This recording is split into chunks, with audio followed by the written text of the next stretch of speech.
Good morning, my friends. We have made it through 7 of our 8 NFL divisional previews. Now it's time for the one you've all waited for. Or not. It's the NFC South. Where will the Saints finish? Can the Bucs repeat? Will the Falcons falcon? And will the Panthers be improved? Well, how could they not be improved? I mean, they were 2-15 last year, right?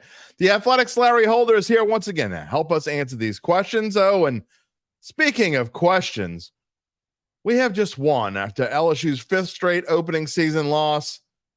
What the hell was that? Buckle up, buckaroo. The Dattitude podcast is coming up next.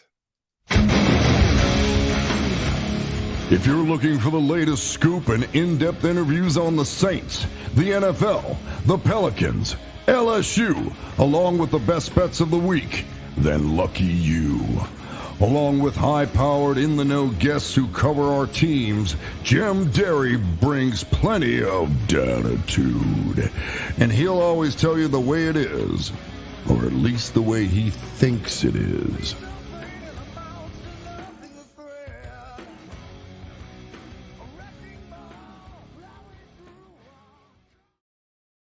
Where you at, New Orleans? Hello to my friends elsewhere, everywhere, out there who canceled their upcoming dinner reservations with Brian Kelly. Man, y'all are some kind of harsh. We're going to get to that, I promise. But first, we have to tell you this is Dattitude, episode number 273, presented by Evangeline Securities for a Wednesday, September the 4th, 2024. If you haven't figured it out by now, I am your host, Jim Derry, and whether you're watching on one of our NOLA.com social media channels or listening on demand to the podcast, as always, I thank you for being a part of the Dattitude family. What is going on this Wednesday morning? This Wednesday morning that feels like Tuesday morning to some, Monday morning to others. We never had a Monday show. Oh, you know what to do out there. Kyle Sherman, he's back. Manhattan Beach. Man, you got the life. Rocky's back. What's going on this morning? You know how to be a part of the show, as Rocky and Kyle did. All you got to do is type in your comment, whether you're watching on YouTube or Facebook, wherever you're watching. And we ask if you haven't already done so. We know a lot of you have. But please go subscribe to the Dattitude YouTube page, the ever-growing page. You will always know when we're going on live. Monday, Wednesday, Thursday, Friday. That's right. Every week, even I can figure out that is every weekday except Tuesday. We are live at 11 a.m. and you can always find us on demand afterwards on YouTube or wherever you get your podcast. If you're on YouTube, you can also have access to our shows and short takes. And TikTok is blowing up.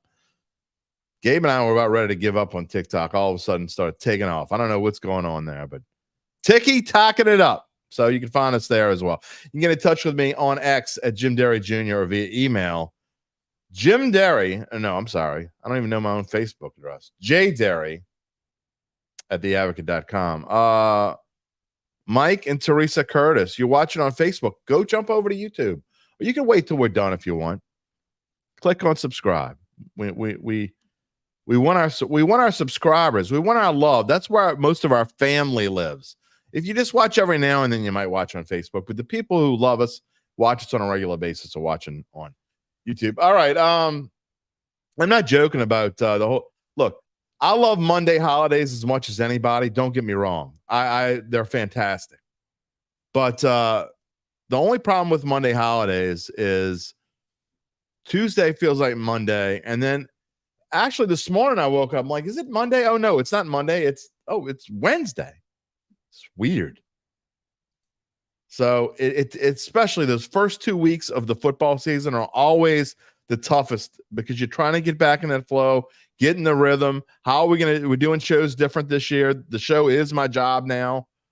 I'm still writing my NFL picks column, trying to figure out when to do that, doing some other things.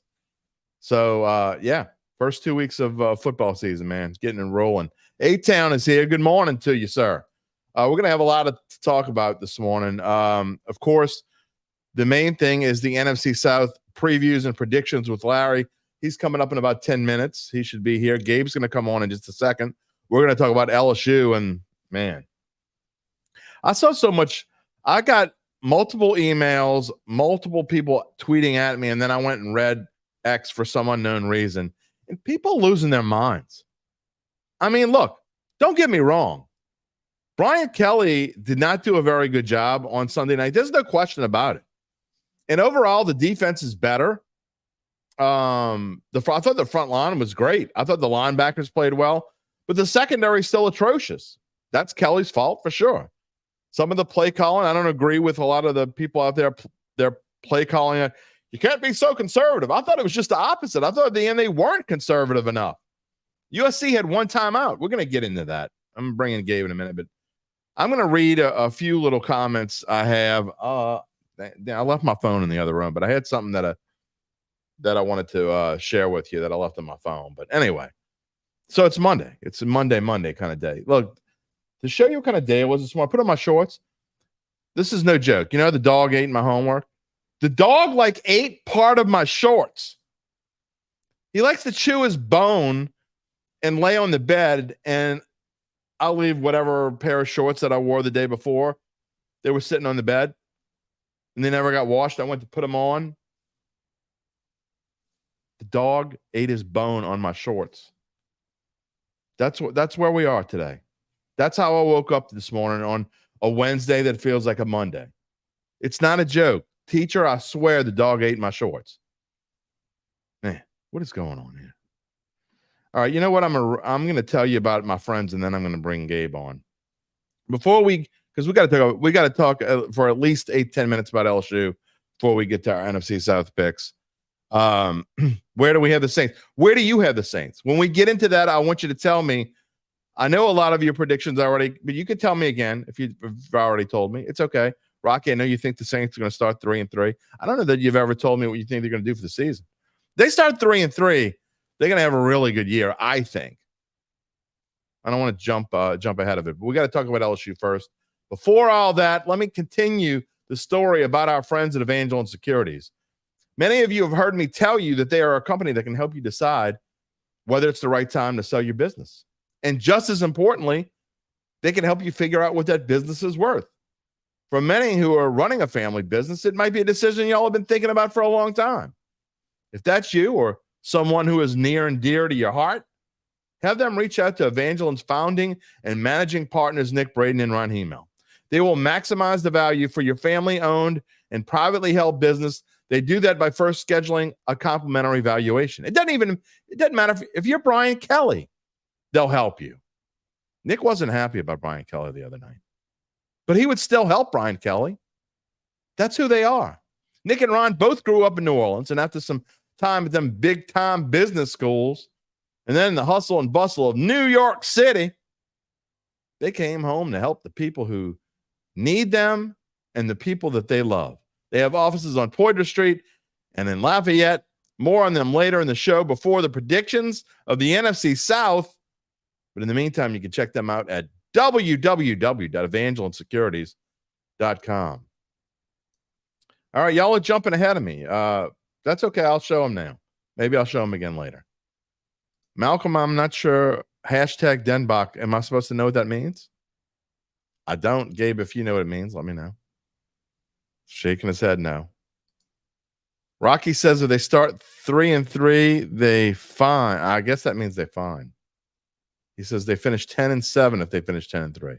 Any less than 2-4 start, the season is over. Oh, maybe. Kyle says Jesuit guys. They are Jesuit guys. Our friends Nick and Ron are definitely Jesuit guys. I am not. I don't even know half the stuff they know. I'm not even talking about the financial world either. Kyle says they're going to go 9-8. All right, well, we'll get to my predictions in a little bit.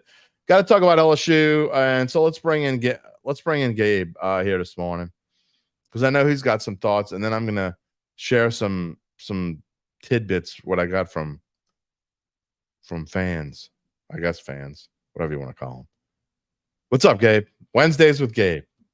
You know, Jim, as an owner of a 9-month-old puppy, I'm no stranger to having my shorts eaten as well. So, Dude, I wanted to kick him in the ribs, but he wouldn't know what I was kicking him for, so you can't do that. I mean, I can't tell you how many pairs of shorts or shirts that dog has gone through, just ripped holes in. It's okay. It pisses me off. I mean, and he's gotten better by chewing. Like I said, the problem is he likes to jump on the bed and chew his bone. So I guess a lot of people out there, especially the dog lovers, are saying, "You're on fault. You left the shorts on the bed." And my wife says, when I told my wife, she says, "Well, you know, a lot of the kids are wearing them like that these days." Yeah. Okay. I just look stupid when I wear it like that, but whatever. Anyway, Tigers. It's not a good start. Oh, Malcolm tells me. The former LSU offensive coordinator. Yeah. Okay. Let's just say after watching A&M Notre Dame, I didn't miss Mike Denbrock one bit. Mike Denbrock pisses me off. No, well, I will say this: the defense was a lot better. I was happy with Garrett Nussmeier. He got a lot of grief, and I thought it's absurd the grief that he got actually. But anyway, I think he missed some throws that he should have made, but overall, it was a good start. Yeah, no, I agree. The defense was. If you had told me going in that the defense would give up 27 points, I would take that every day. For sure. And let's just say this. I guess about the defense. Before we move on to some specific things with the defense, USC made some spectacular plays. I mean, that play where Miller Moss was being hit and he got rid of the ball as he was being hit. Yeah, that was a little first down, and then the catch as well. That spectacular catch. I mean, those are just plays where you kind of just shrug your shoulders. The defense did everything they could, and they were just beaten by spectacular plays. It is what it is. USC, look, I think you kind of get a feel early on that USC was going to get every bounce and break. And I'm not talking about officials or whatever. I'm talking about I think that this LSU had at least 3 real chances for turnovers and couldn't get them. Look, one-handed catches are great and fun to watch, but let's be real. A lot of that has to do with luck. I'm not saying it's not a great catch or whatever. And then the one that I thought hit the turf and they didn't overturn it, call stands because the play was so outlandish. The one-handed OBJ type catch. I thought it touched the turf when I watched it. Now I had to watch it multiple times. Now, if I were the referee, I probably would have said stands too because I don't think you could 100% tell. But I think there was fair enough evidence that you could have made an argument that it touched the ground. But anyway, they didn't. LSU didn't get any breaks, and that's still not an excuse for what happened at the end of the game. No, it just wasn't their day at the office. That's what it comes down to. And LSU didn't look prepared.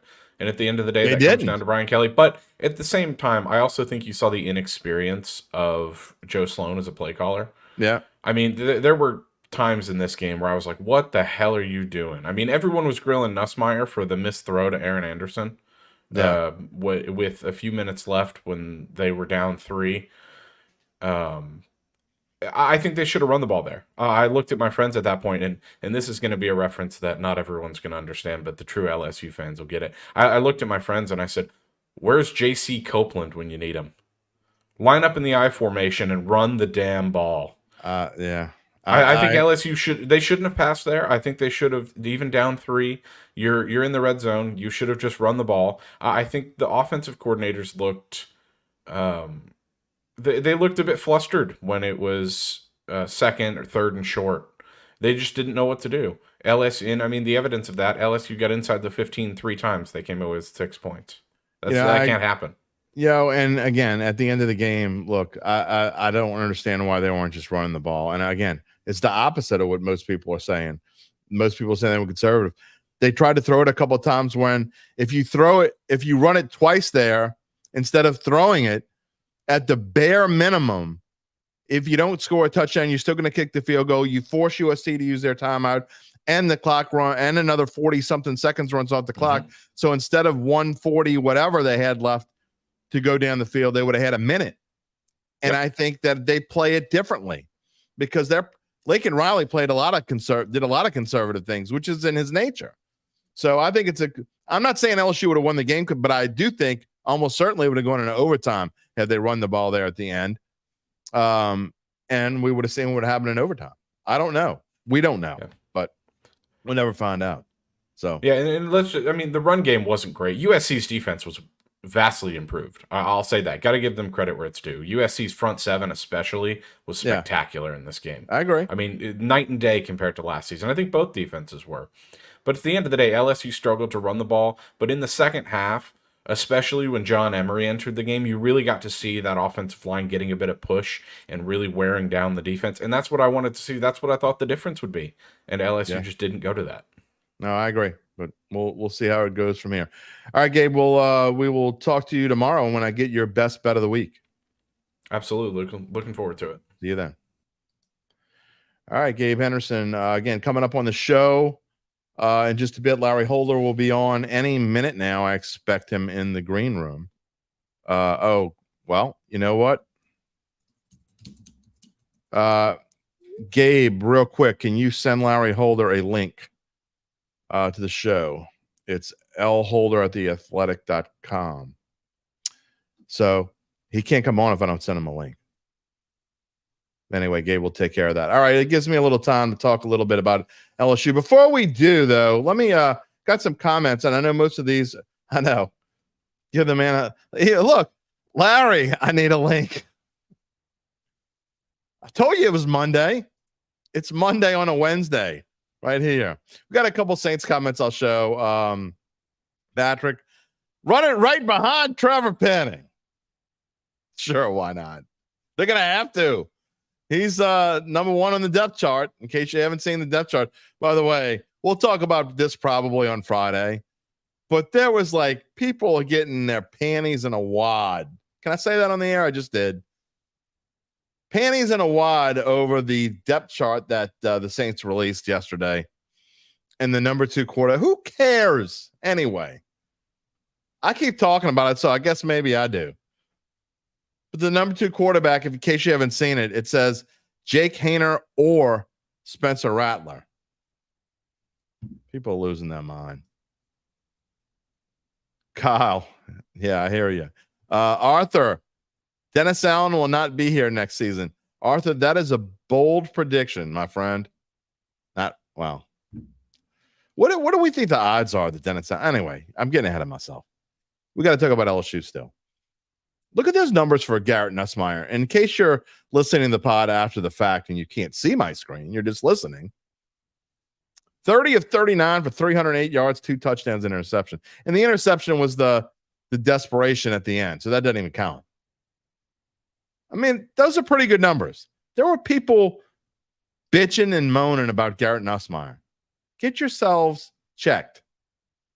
TDB sent me an email. Longtime listener who splits time between California and the quarter. I need your life. He says about the Tigers, what the hell? The AD needs to lose his job. Here's something that I don't necessarily agree with. The AD needs to lose his job, but I do agree with this. Opening games against UCLA on the road, Florida State 2 consecutive years, and now USC.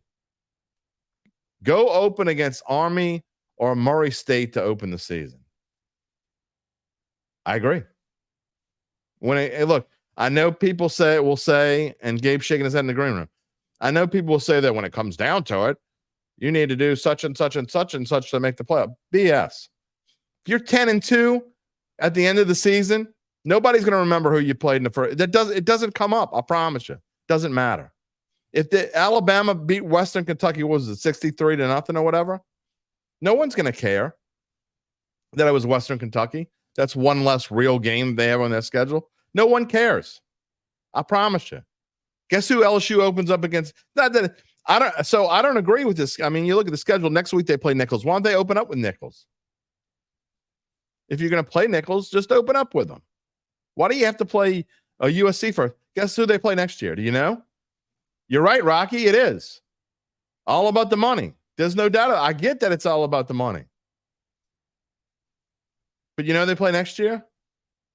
At Clemson. It doesn't get any easier. Hakeem says, don't duck them. And if I have a 5-game opening game losing streak, I mean, How about being prepared? I don't disagree with you, Hakeem. They should be prepared. They should have won the game the other day. They played terrible. LSU has scheduled the toughest non-conference since at least 2008, Gabe says. All right. Before we get to our picks and all that stuff in NFC South, I'm going to pick Larry Holder's brain on what he thinks about that. I know you watched the game. I know you don't I know college football isn't your job, but I know you watched the game Sunday night. What were your thoughts on what happened in that debacle? Send me a link, dude. What's up? I gotta come find your show. I'm so sorry. Keep the link. It's Monday. At least you're like a really good guest who like you're following up. Some guests probably would have just said, "F it." I guess he doesn't want me on the show today. So I just wanted to show my my picture from YouTube. That comes from my original column picture with the Picayune. I was 32 years old, so I looked young when I popped up. See, look at me. Look how young I am. You're a beautiful man. This is true. This is true. I need to go find clips of us doing our Friday picks back on the Black and Gold Today show. I got some good ones. That would be a treat, but usually it's you making fun of me, putting like a clown nose on me or something. I got that. Yeah, you and Duncan. I think I might have put a dog's nose on Duncan. I don't remember. Exactly. But, it was classic stuff. We had a lot of fun with that, and we're gonna have fun. Look, here's where we are with this show. You came on Friday. We took Monday off because it was a holiday. So you're 2 in a row coming on Wednesday as we do the NFC South today. And then you're going to come on again Friday as we make our predictions for the end of the season and have our first Saints preview of the year. You're a very special guest. Exactly. The specialists, right? The specialists of guests. If I had any gifts to give, if I had any gift cards to give, you would be the first one to get one. So whenever we get gift cards, whenever we get that sponsor who gives us gift cards to give our guests, you're going to be the first one to get one. Just have Evangeline Securities just give me free money. Like, can we do that? Well, I mean, if you had a business, they could help you. They could help you figure out what it was worth. But like, I'll open up like a snowball stand outside of my house. Does that count?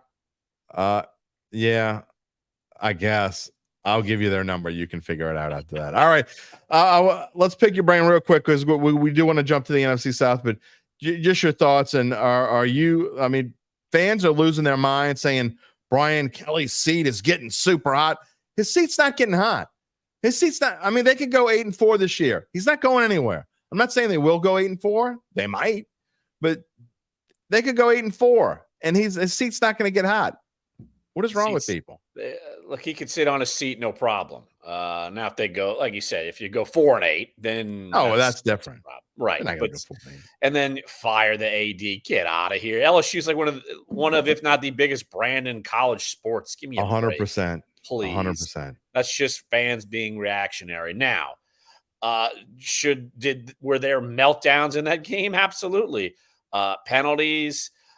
The final offensive drive, that was one of the most brutal 2-minute drill sequences. It's like they never even practiced it. It's like you don't throw an incomplete pass, you don't do this, you can run clock. Like that just didn't happen. And then all of a sudden, you've got the defenses letting up at the very end. And so, to me, if that game, if LSU wins 20-19, we're talking a different story. But meltdowns late, and then you just had undisciplined play, and of course Brian Kelly's angry. Okay, that's great, but still, that the buck stops with you. And so, we've seen it again and again with an opener. And I mean, look, the solution it probably is not schedule easier. So what? Like if you play Nichols and then you play USC week 2 and you lose? Like, so what? Like, you need to win that game anyway. You need to win that Florida State game that was in the dome. Like, those games were there for you to win and you didn't. So you put yourself in a position to win them and you didn't. So but also going back to what you said, say LSU finishes 10-2 or 9-3 and they sneak into the playoffs. Who cares if they lost to USC week 1? Like, you play these games because you can overcome a loss early, Now you don't want to get blown out. Yeah. But still, this wasn't a blowout. And I mean, who I knows? mean, Maybe USC is actually okay. Maybe they are a decent team. And if USC turns out to be in the top 10, which is a possibility, and let's say, I mean, if LSU loses to, and I'm not saying they are, I'm not making predictions this early on this, but say they lose to Ole Miss and Alabama, but beat everybody else and they finish 9-3. And Ole Miss is in the top 10 or maybe even top 5. USC is in the top 10. Nothing like a live sneeze on a Oh, it's all good. God bless you. God bless you, my brother. I don't have the cough button. Well, I got one. I'll have to get you one of those. But if they, and Alabama's top rated and going to the playoffs. So if you lose the 3 teams that are going to be in the playoffs and you go 9-3 and win the other ones, there is going to probably be a 9-3 team in there. So I'm not saying they will go 9-3, but you can't do worse than that. But they still have everything in front of them. They're probably they'll be pretty decent favorites in the next 4 games. Nichols, South Carolina, UCLA, South Alabama, before they play Ole Miss at home. Good chance they're 4-1 going into that game. Right. And say you lose a game in the SEC and you win it. Like, no one cares. Like, if you win the SEC regular season, you're probably getting into the playoff. Like, now, look, is LSU favored to do that? Probably not. But still, I think it's as wide open as we've seen in a minute, right? Yeah. So it's look, elite. Hey, we'll see how it goes. But still, I'm not. The loss stunk. I mean, it was it was brutal. It's a loss. You at least learn, though, to me, that Nussmeier can play. Like, I feel like that was my biggest question mark. 100%. The defense wasn't terrible. Like, that was. It was amazing. It was amazing. There were people, not just in my Twitter feed, but people writing me and then people commenting on some short I put on Facebook that Nussmeier stunk. And I'm like, what game were you? Take out that last pass again, a desperation pass. So really, it was 30 of 38 for 308 yards and 2 touchdowns. I mean, what is wrong with people? Oh, he missed that pass there at the end that cost them the game. Someone actually said that on X, that the pass that he missed on that last drive on 3rd down or whatever, that cost them the game. I don't know what people smoke in their own time, but it should be a law that you have to blow into your phone, and if it reeks of drugs or alcohol, then you can't get on social media. I think problem is people who are stone cold sober also do these. Excuses. I'm exaggerating. It doesn't. It's just. It comes with the territory. You're at LSU. You're expected to win these games. You're expected to win almost all of them, and when you don't, people lose it. And so that's the way it is. This is no different than any other loss. You hear all the lazy fire this person, fire that person. It's just lazy. Like it doesn't. It's not reality, and so there's disappointment. I get it, but it's just not the reality or going to be the reality of this situation. It's not going to happen. Philip, I think this is your first comment on the show. It's the first time I remember you talking about he throws off his back foot constantly. I'm just going to say this. I don't care if he throws off of his side foot, right arm, or head. If he goes 30 of 39 for 308 yards and 2 touchdowns, I don't care. I thought he was, except for that last pass, I thought he was excellent. Is his footwork perfect? No. And if he's rolling out and this, that, and he's not Jaden Daniels. That's the problem. Or Joe Burrow. I mean, that's the expectation, right? So just like for Derek Carr, that's all. I never had that expectation for Garrett Nussmeier, but can he improve in that aspect? Sure. But did he play well regardless? Yeah. You know who else throws off his back foot all the time? Again, I'm not calling him this. Aaron Rodgers throws off his back foot all the time, and guess what? He's a Hall of Famer. Like so did the Packer before him, right? Brett Favre, right? So it's perfect mechanics. Would that be great? Yes, but sometimes you can't do that. So okay, you can nitpick at anybody, but still, I was impressed with the way he played. He played well enough that they should have won. Yep, John Emery had a very good game. I was really happy for him to see him off that ACL injury come out. Only ran about 10 times, ran for 61 yards. Had some big time runs. I don't really get what they were doing with Kyron Lacy. Threw a lot to him early and then kind of disappeared. So that's something I'm sure that the Tigers will address. You see what's coming up on the docket. Only one road game before October 19th. So, and that's at South Carolina 2 weeks from now, or a week and a half now as we talk. So they will play Nichols at home, Tiger Stadium opener this Saturday. And we hope that, no offense to Nichols fans out there, but we hope it's 63-0 as we move on here. Before we do, I'll just put this one up there. Hakeem says, one adjustment would help that Nuss makes himself a threat to keep the football in the RPOs. 100% agree. I do think that was one thing.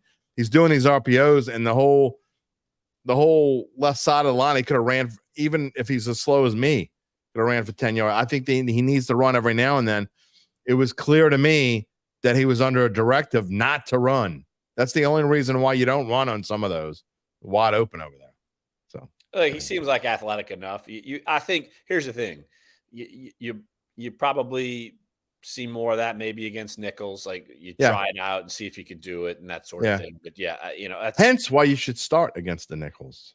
Well, that's a whole other. I don't disagree, but also you're good enough. You should be good enough that you win these games or not lose them all. Like you shouldn't lose them all. I'm just saying, so the four big boys in the SEC were all playing teams that they beat the snot out of, and they did it for a reason, so they could get their stuff together before they start playing real teams. I'm just saying, I think that's important to do that, but LSU doesn't think so. All right, let's move on. Time to get it in the NFC South predictions and how we start these division by division previews. I'm going to do it the same way here. I'm going to show you what I picked last year. There have been quite a few divisions where I've looked like a genius and others where I haven't. And this is one of them. I didn't do real well here last year. I was right picking the Falcons to go 7-10, but what was I thinking with the Panthers at 10-7 and the Saints going 11-6 and winning the division? I had the Bucks at 5-12. They won the division. Wow, did I stink this one up? The Panthers at 10-7. I don't know what. I can't go back. You know what? I was just, I'm telling people you got to breathe into your phone. And if you're on drugs or alcohol, you shouldn't be able to go on social media.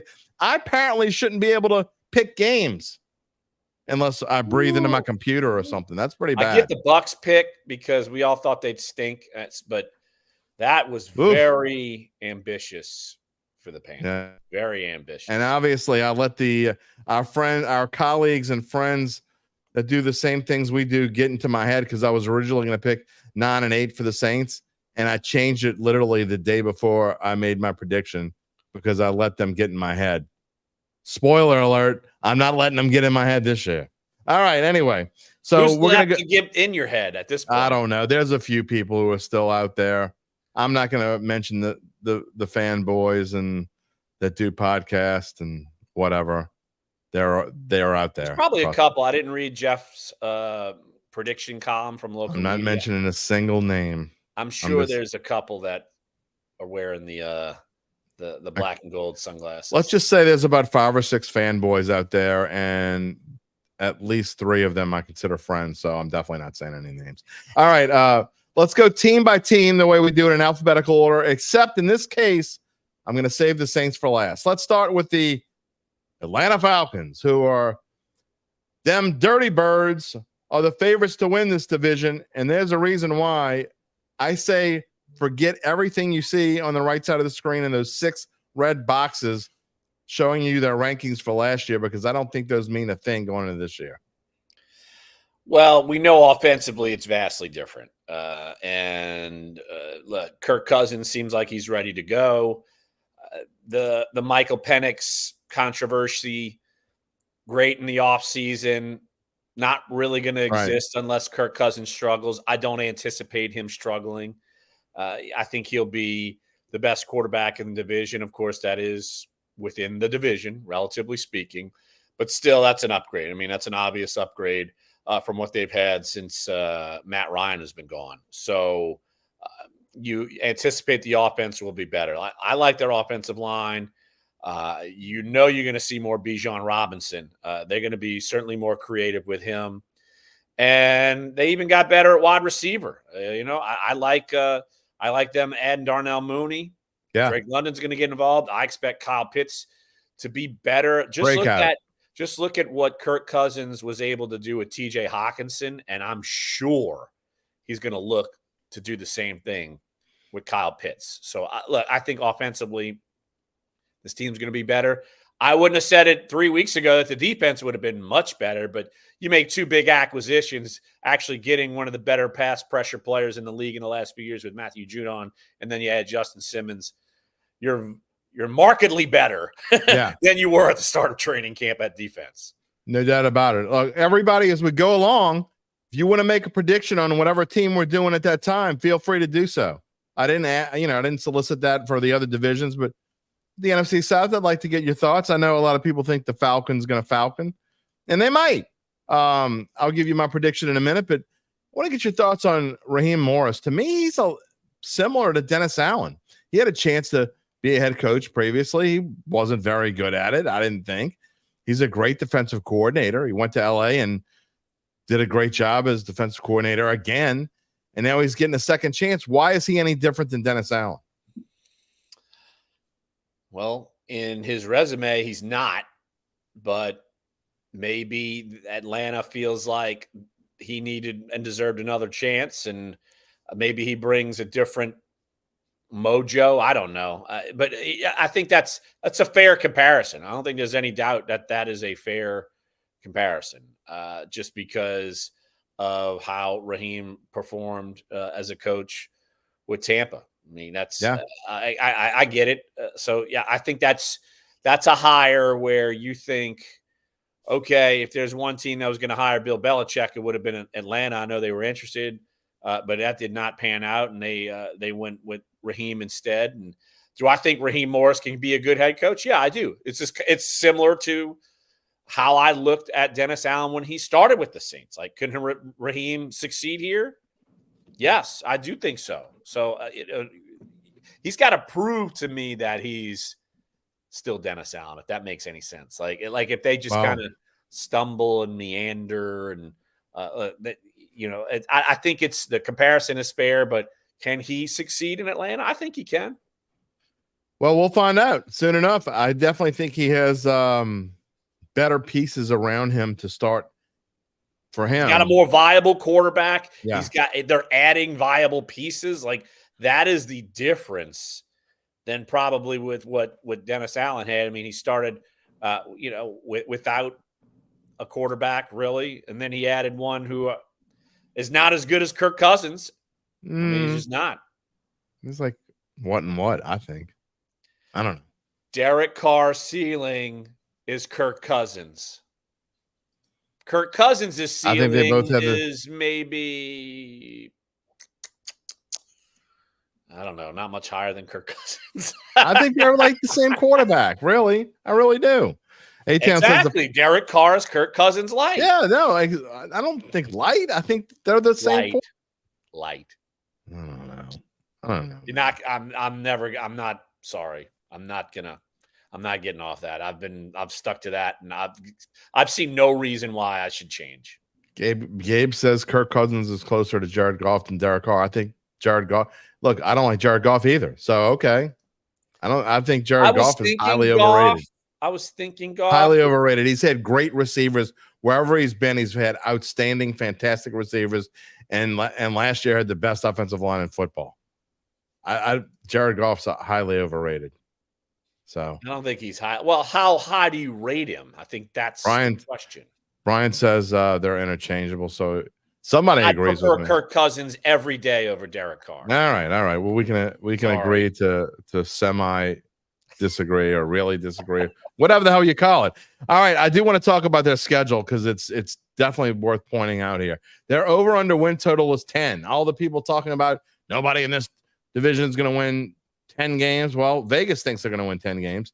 They are overwhelming favorites to win this division at minus 130. That is overwhelming when you consider the next team in line is the Bucs. There, we'll get to them in a minute, but they're like they're plus 320 or something. So, and then odds to win the conference plus 1,300. If you think they're a sure thing to win the division, that might not be that bad of a bet because look, if you get into playoffs, kind of like Tampa Bay did last year.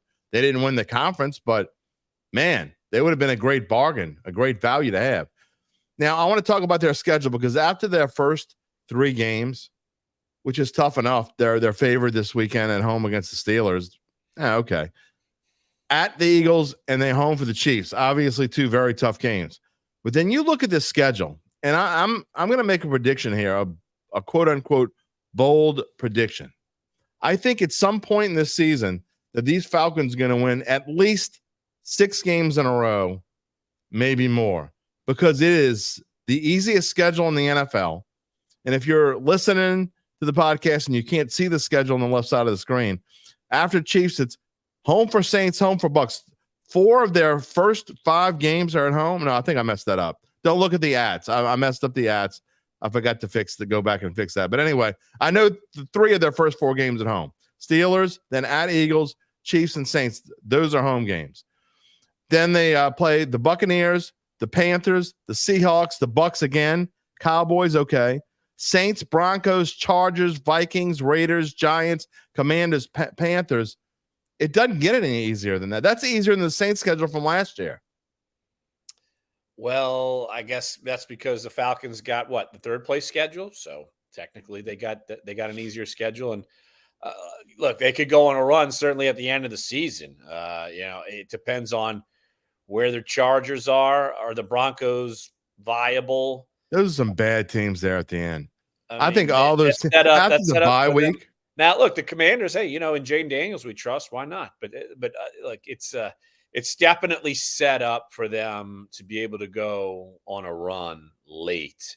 But also in the beginning of the season, look, I see that over/under with 10 wins. That wouldn't shock me at all. I mean, you see it. But here's the thing: the Falcons are in the same position the Saints were last year. Like you would expect. Yeah, but they have more weapons and they have a better offensive line. I'm just saying. They have a guy who I think is going to end up being the best running back in football, like currently. And I don't mean ever, but I think Bijan Robinson becomes the best running back. It takes over for CMC and Derrick Henry and everybody else. I think he's the next CMC. Well, that could certainly be the case. I mean, they underutilized him last year, and he's certainly capable of similar skill set whether it's running or catching. And I do like the Falcons' offensive line. It's fantastic. They can certainly be a weapon for that team. And look, I know it's painful to say this, but I mean, look, they could get into the playoffs, and I feel like they can make a little bit of noise. 100% agree. And I'm just going to say this one last time before we move on. Again, don't look at the ads. I forgot to fix the schedule before I turned it in, but the last 8 weeks of the season, last 9 weeks of the season, they got their bye week on November 24th. But before it, they play Saints, Broncos, Chargers, Vikings, Raiders, Giants, Commanders, Panthers. They could theoretically win all of those games. They'll be favored probably in all of those games, assuming they don't stumble super hard early on. But that's super easy. By the way, before we move on, Kyle Sherman says give Carr the same O-lines that Cousins had. It's the same quarterback. Just saying. I don't agree. All right. Carr's a little worse. He's a little worse. Moving on. You're not. No one's convincing me. I'm sorry. Okay. We're beyond that in life. Maybe we'll convince you during. Probably not. That's a little different. We'll get to Derek Carr in a minute.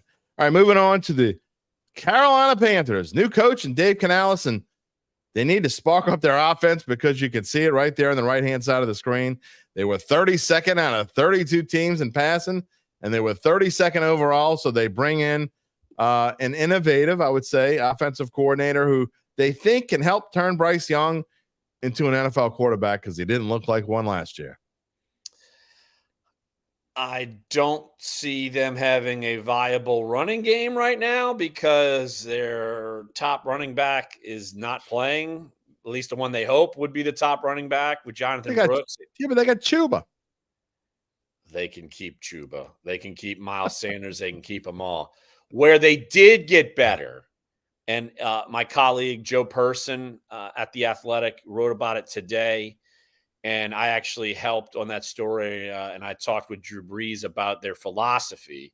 They got better up front. Like they went out and addressed guard and center to improve it for a shorter quarterback.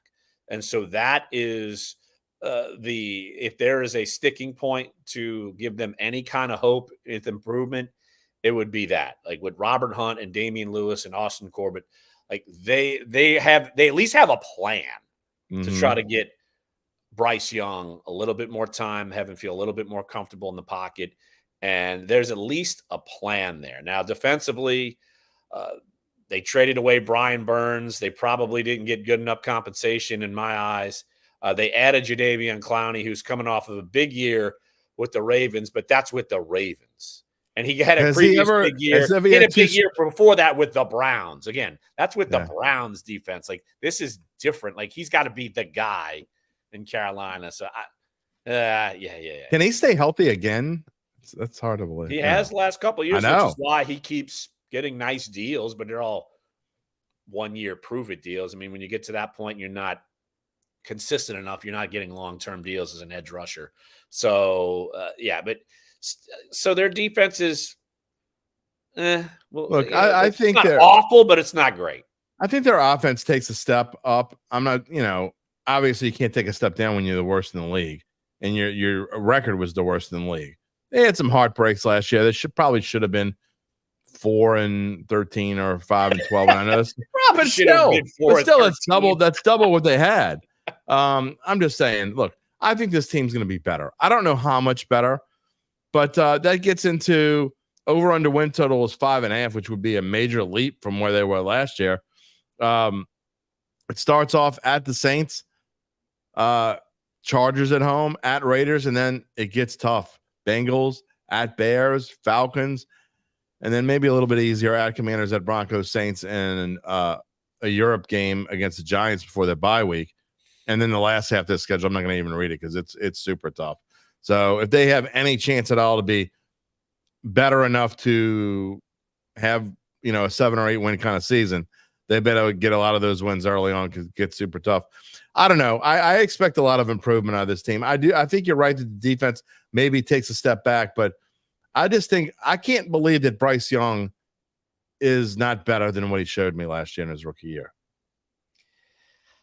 I don't know if he's going to be a superstar NFL quarterback, but he's better than what Carolina put him in position to be last year. Like, he's a better player than that. And so, it's not all on him. I mean, some of it is, but the coach gets fired in the middle of year one. The pieces aren't there. There's a reason why they were the worst team in the league. And then, I mean, just to make matters worse, of course, you get the number 1 pick again, and you can't even use it. So that's just shows you how bad of a spot Carolina is as a franchise. We'll see if they get any better, but I don't think any of us are a big fan of that owner, and they haven't done all the things that are very right as of late. And look, I never really mentioned their other odds, but I don't think anybody's going to be betting on them for anything. 11-1 to win the division. If you want to throw a buck on there to win 11 just for the fun of it, go ahead. But if you put anything but 10 cents on their conference title odds at plus 12,000 and plus 25,000 to win the Super Bowl, which means if you bet $1 and they win the Super Bowl, you get $250. Don't waste your dollar. Bet on the odds that they could be the number 1 overall pick again. Go downtown and give it to a homeless person or something, because it'd be the same thing. You're donating it to – I'd rather you donate it to someone on the street than donate it to one of our friends in the sports books. Anyway, moving on. The Tampa Bay Buccaneers. Coach Todd Bowles surprised a lot of people last year. Now, obviously, I was super wrong about the Bucs, but I think a lot of people were wrong about the Bucs last year. I think anyone predicted them to win the division after Tom Brady left. They bring in Baker Mayfield. And honestly, Larry, if you look at these numbers and you didn't tell me what their record was, how the hell did they win 9 games with the 23rd best offense and the 23rd best defense? You play in the NFC South, baby, and you had the favorite be mediocre and underachieve, and that's what happened. So I predicted that the Bucs could be the number 1 pick of the draft next year, and going into this past draft, and obviously that didn't happen. Baker Mayfield had a career resurgence, which is why Dave Canales is now a head coach. I think that was a big reason why that was able to happen. So, I mean, last year is last year, but look, you see the over-under win total as 8. And I think part of that is they didn't do enough to actually get better. I think they just really stayed the same. Like their big successes in the offseason was keeping Baker Mayfield, was keeping Mike Evans, was keeping Levante David. It's not like they added major pieces to help get them better. So, and look, I did a study in the offseason about everyone's running back group and rushing success. And you see it. They were the worst rushing team in the NFL. And what did they do?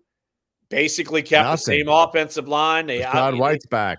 And Rashad White's back. Let's just beat our head against the wall. Exactly. Okay, sounds great. So yeah, I think that's a good over under win total, because I don't think they've done much of anything. Like I said, they just maintained, and maintaining was good enough to win a bad division. And they won a playoff game, but that was against a team that basically quit, and then they got exposed to who they actually are. So look, all that looks about right to me. And look, I'm just not a fan of Todd Bowles. He's kind of like a ho-hum, boring kind of coach with a boring team. I mean, they're 9-8, which is mediocre. Again, they did win a playoff game, but I think they're staring mediocrity in the face again, and will be mediocre until they make some real changes. Maybe not even mediocre. I don't see a recipe for any kind of long-term success or even short-term success. Like, I think mediocrity is where they are. They finished. They were better than what I thought last year. There's no doubt. But I mean, they went from being, in my mind, potentially terrible to mediocre. Okay, that's fine. Well, now I think they're mediocre, and I don't think they're going to make a jump. I just can't see that.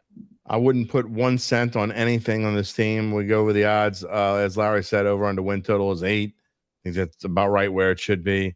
Division title plus 320. There's no value on them at plus 320, in my opinion. Conference title, forget about it. 3,500. Super Bowl 8,000. You look at their schedule. Again, I'm going to read it out for those listening to the pod after the fact. Can't see the screen. But Commanders, fine. You open up at home. In fact, 3 of your first 4 at home. But then you go to the Lions, come home for the Broncos and Eagles, at Falcons, at Saints. So I think at best you're 3-3. But then you run through this gauntlet before the bye week. Ravens, Falcons, at Chiefs, 49ers, again before the bye week. So I think at best they're a 4-win team at the bye week. It does get a little bit easier afterwards at Giants, at Panthers, Raiders, at Chargers, at Cowboys. But that's a 4 out of 5 stretch on the road. I don't care who you're playing before they finish at home against Panthers and Saints. So, I mean, to me, they're going to have a tough time winning 8 or 9 games. Yeah, it's like the schedule makers decided to just give them big spurts in terms of bunching the teams up that are good and then bunching the teams up that are potentially not good. So that's and then say if you go into the bye week, say you lose 3 or 4, or if you lose all 4, do you have enough in the tank to pick yourself back up after the bye week and go win games that you previously thought you should be winning? So I think that's definitely a not an optimal look for them. So this could be definitely a season of waves for Tampa. Coming up in just a minute are our NFC South predictions. But first, the final team number 32 of 32. Hopefully it won't be like that in real life. Your New Orleans Saints. Coach Dennis Allen in his 3rd year, coming off a juggernaut 9-8 season. I don't know. I'm just going to let you say whatever you want to say before I jump into it.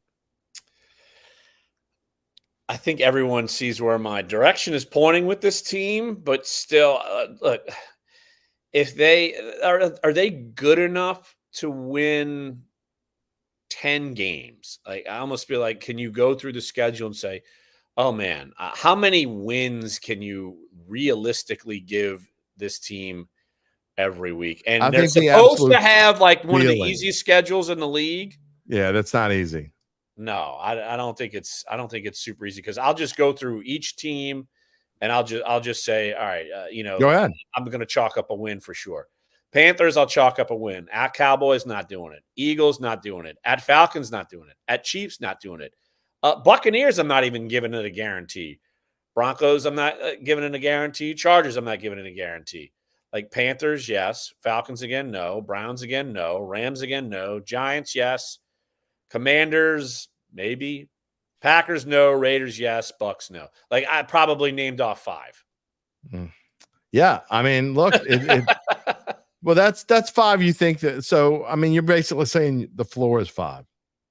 So the floor for me is 5. I agree. The floor is 5. I think the ceiling is 10. And I get, I had some crackpots on YouTube, on one of the shorts or whatever, saying you're absolutely crazy if you think this team can win 10 games. I said they can win 10 games. That doesn't mean I'm predicting them to win 10 games. I'm talking about what their ceiling is.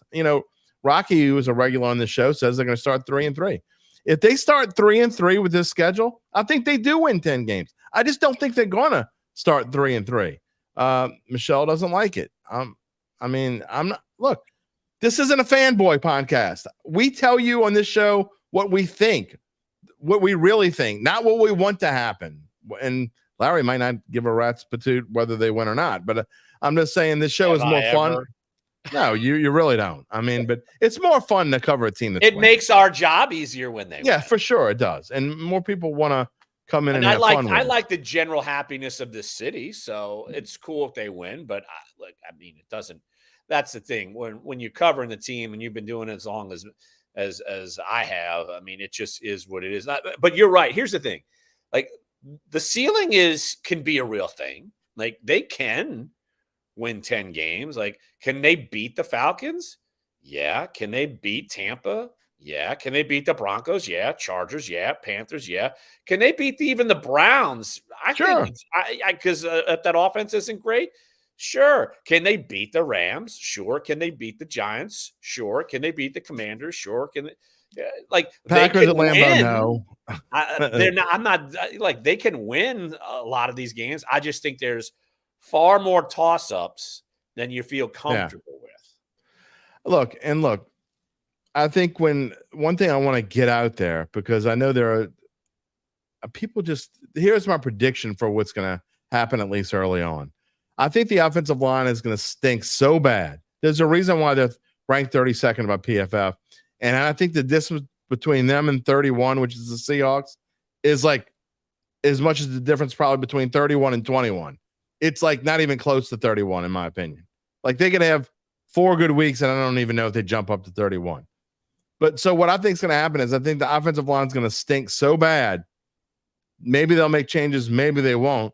But Derek Carr is going to get all the blame like he has been all last year, which is absurd.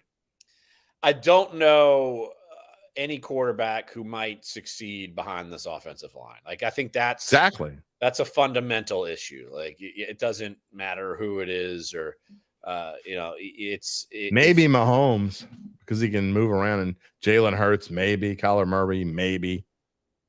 You might need like elite quarterback, Lamar Jackson, maybe prospects, and you need a mobile quarterback. Like Josh Allen might be able to do it. Like Josh need Allen, someone. maybe. Yeah. You need someone who could like move, and that's part of their why wouldn't they address this? And I'm not just talking about drafting Talia. That's great. But why wouldn't you do more than just that? You had to know that Ryan Ramczyk wasn't going to be ready. Even if he was ready to play, he's kind of a shadow of his former self even before he got hurt last year. Why wouldn't, if you're the Saints, say we need to, if we're going to draft one in the first round, we also need to either get one in free agency or spend our first 2 picks drafting an offensive lineman? I don't understand why they thought going into the season with Trevor. And look, we haven't started yet. Maybe he'll prove me wrong. I felt he looked horrendous in the preseason, but maybe Trevor Penning will be able to play right guard, right tackle. I doubt it. But why wouldn't they address this situation, Larry? Well, you need money to do it if you want to actually upgrade. Like Well, they spent Carolina, money on Chase Young. You could have spent. I mean, they one spent $13 year million on they got Chase Young. they got a 1-year deal, and they needed to address pass rush. When your resources are limited, and you don't have big time money to go out and spend. Look, Carolina spent money on that interior of their offensive line. They had to spend money, and they have the money to do it, partially because they have a rookie quarterback and they have cap space. Like you're to the point where you can't do it. And also, guess what, people? You got to convince players to come to New Orleans. I get that. Then Like, that's make your part first, of it. Make your first 2 picks offensive linemen. Then, I mean, do you I need wouldn't have had a Kool-Aid problem more? with that. Look, and I like Kool-Aid. I think he's gonna be a great player for this team. But my thing is, if you're gonna, do you need Kool-Aid more than you need another starting lineman? No. So there's that. I just don't understand what this team is. I don't doing. know the offensive linemen that were around at that point. I don't remember it. But also, you're looking at, well, Kool-Aid can certainly be a cornerback for the future, and you don't expect Marshawn Lattimore. Like, you're addressing spots. Kool-Aid probably had a better. I get it. Like, I mean, you can't just do it just to do it. Yeah, no, right. Oh, look, all the haters of Derek. By the way, I'm going to defend Derek Carr again, and I'm sure the numbers will drop just like they dropped when I would bring up Jameis Winston last year. But you can hate Derek Carr all you want and say he's terrible in this, and I know you don't like him either, Larry. But the fact is, the Saints had one of the worst offensive lines in football last year, and they were still 11th in the NFL in passing. So it's not Derek Carr's fault. There are other way bigger problems on this team than Derek Carr. When will he get any respect? What does he have to do? All right. It's not that I don't like Derek Carr. I just know what his ceiling is. Yep, numbers went down, by the way. His ceiling is not high. Like, that's the thing. Like, if you get someone like him, you better have a good offensive line. You better have pieces around him to make him overachieve, and you don't have that. So when you don't have that, you are where you are. Like, that's just what it is. All right. I will say this.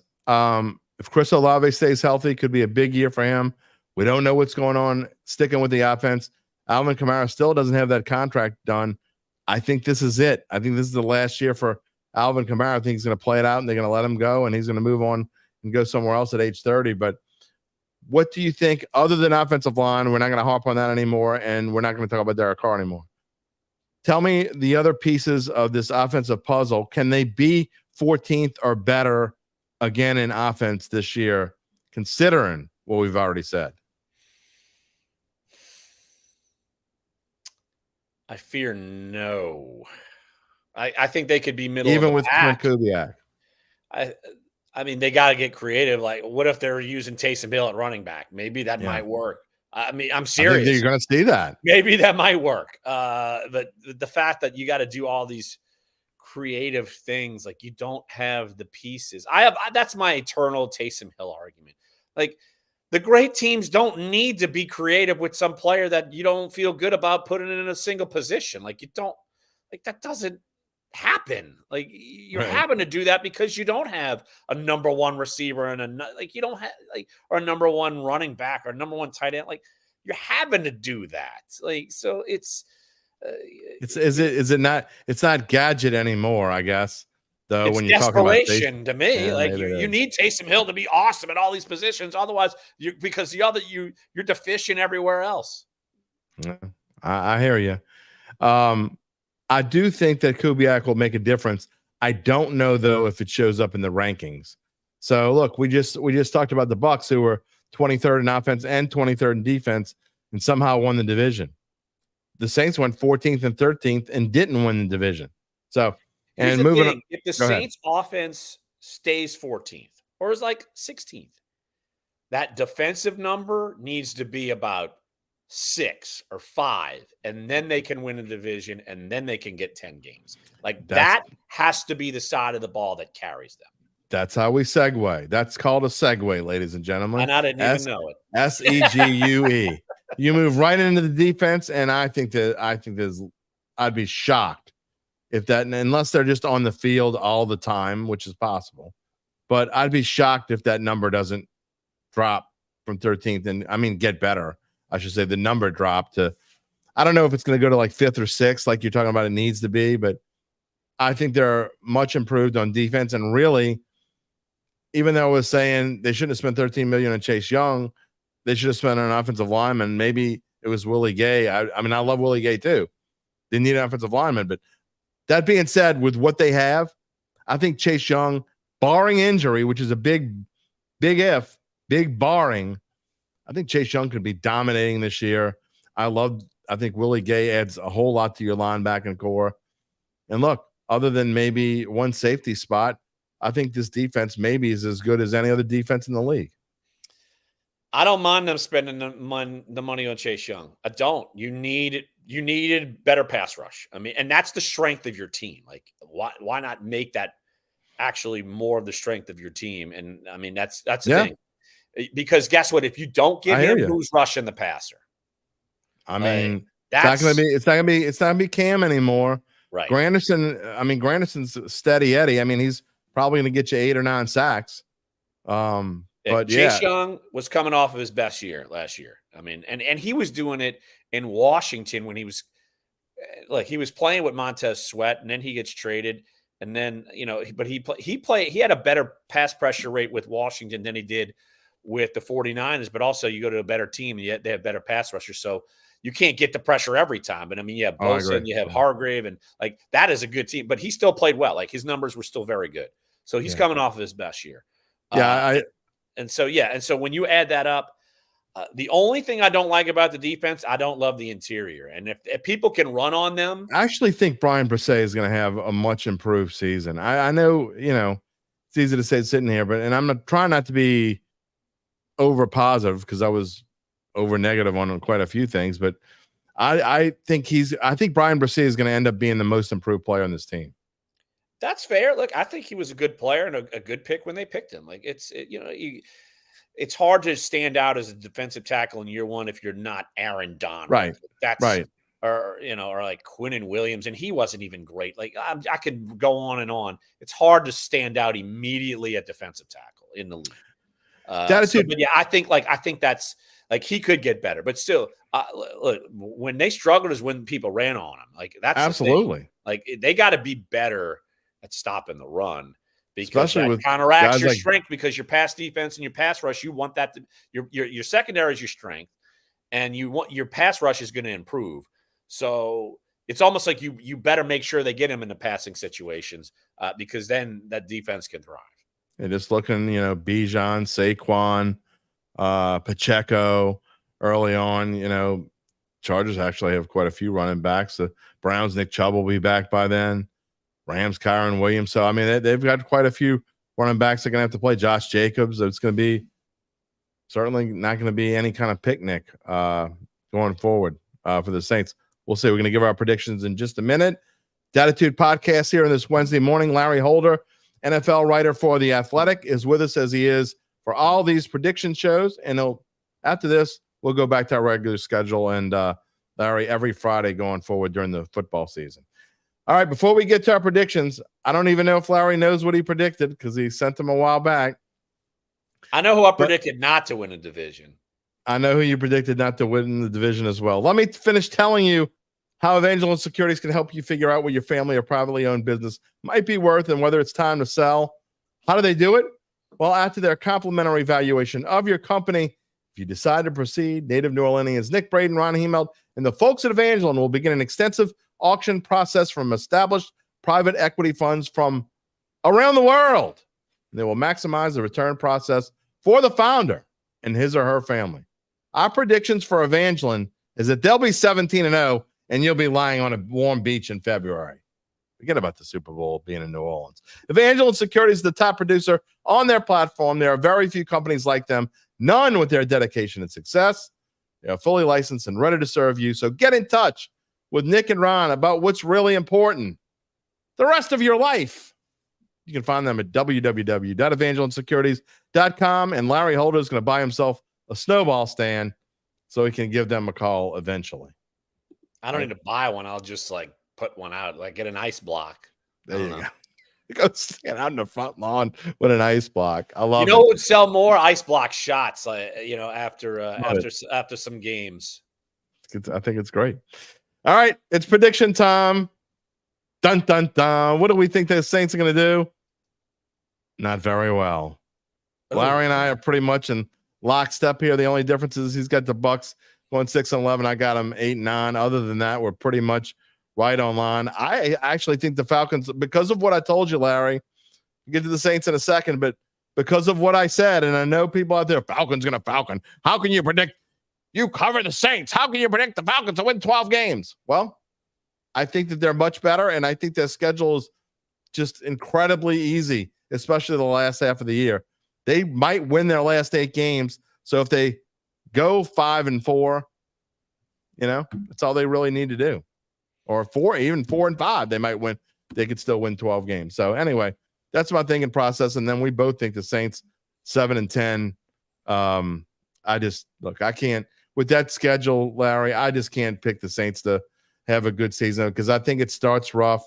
I think the fans are going to be miserable. I think the dome's going to be half empty for a lot of at least the early part of the season. I just don't. I'm trying to be positive. I do think their ceiling is 10. I think their floor is 5. I'm picking 7. That's basically where I'm at.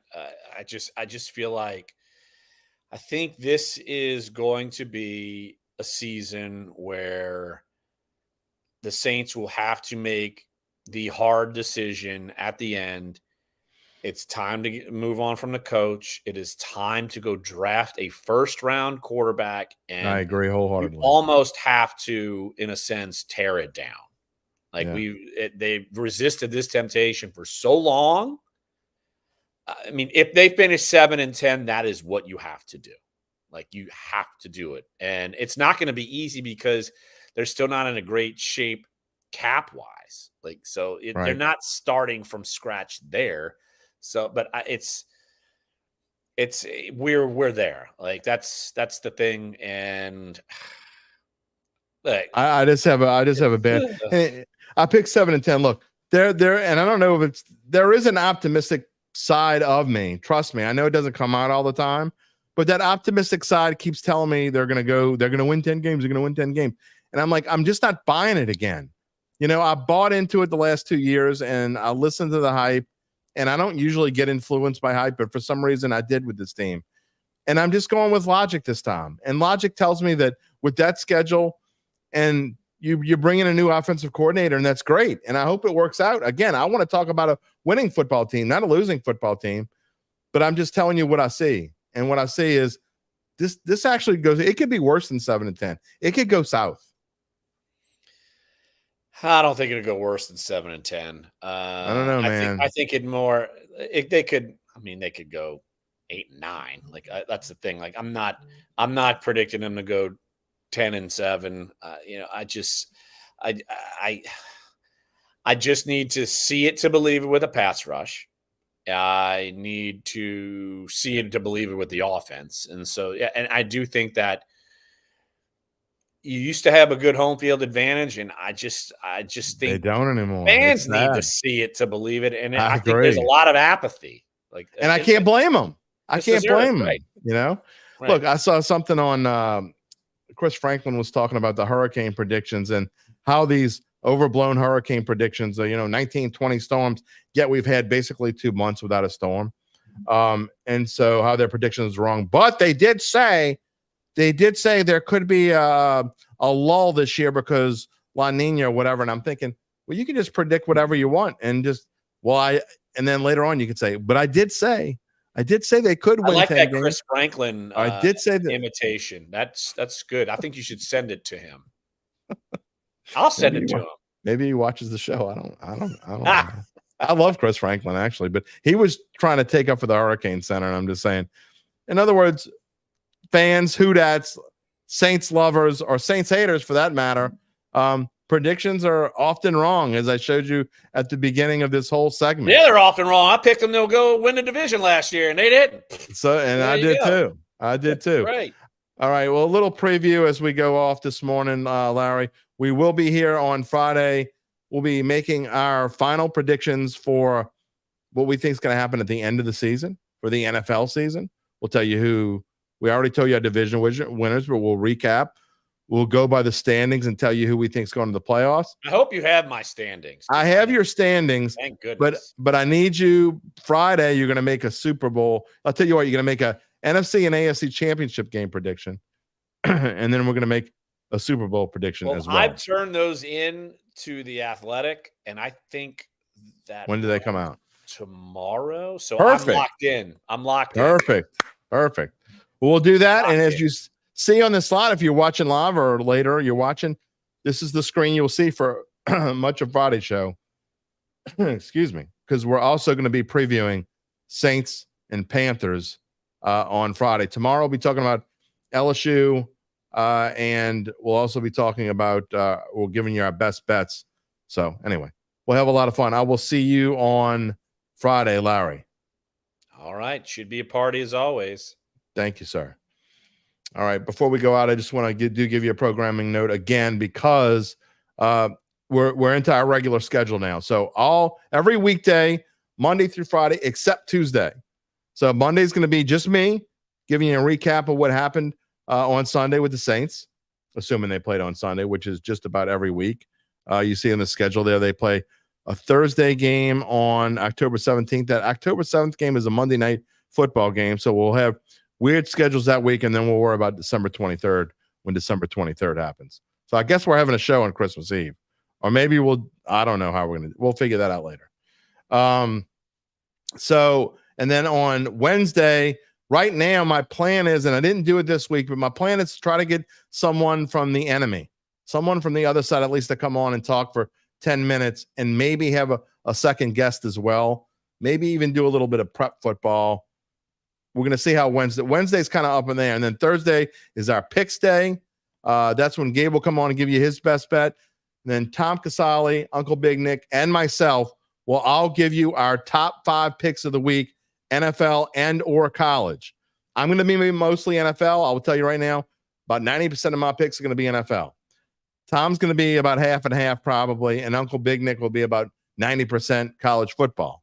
So we'll have a nice mix for you, and then we'll also tell you our top games of the week, and then preview LSU and Tulane all in one show. And then Friday, almost always, is going to be straight Saints, and then a look ahead to the NFL schedule as well. So that's what we got coming up for you.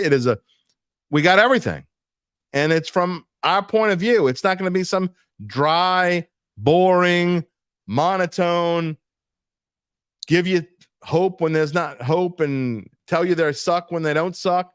I'm going to tell you the way that it is, or at least the way we think it is. That's what we do here on Dattitude. So we're going to have a lot of fun doing it, and we can't do it without you. We had a lot of comments again today. That's what we want here in the show. That's why we do this show live, because we want to be able to talk to you at the same time every show. You know, it's the closest thing to the old call-in Buddy D show. You can type in your comments, and we'll talk to you on the air. So we'll have to talk to you tomorrow, because that is going to wrap it up for us today. Of course, I want to thank Mr. Holder, again, who will be back on Friday. Of course, our bestie, Gabe Henderson. We hope you can join us tomorrow. We'll have our first pick of the show. As we told you, Gabe, Tom Casale, Uncle Big Nick, a reminder to subscribe to our Dattitude YouTube page. Click the little bell to receive notifications when we go on the air live. You can also find us wherever you get your podcast, including Apple, Spotify, and many more. You can always find a replay of the show on NOLA.com/sports. Check Gabe out at bet.nola.com. Check our Saints guys out at NOLA.com/Saints. We'll see you on Thursday, which is tomorrow, by the way. Take it easy, my friends.